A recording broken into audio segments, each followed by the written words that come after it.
ಪ್ರೀತಿಸಿದವ್ರನ್ನ ಯಾವತ್ತೂ ಕಳ್ಕೊಬೇಡ ಮಾವ. ಕಳ್ಕೊಳ್ಳೋ ನೋವು ನನಗ್ ಚೆನ್ನಾಗ್ ಗೊತ್ತು. ಮೊದ್ಲು ಹೋಗಿ ಅವಳನ್ನ ಕರ್ಕೊಂಡ್ ಬಾ.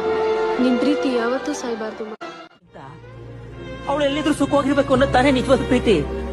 ನೀನ್ ಎಲ್ಲಿದ್ರು ಸುಖವಾಗಿರ್ಬೇಕು ಅನ್ನೋದು ನನ್ನ ಆಸೆ.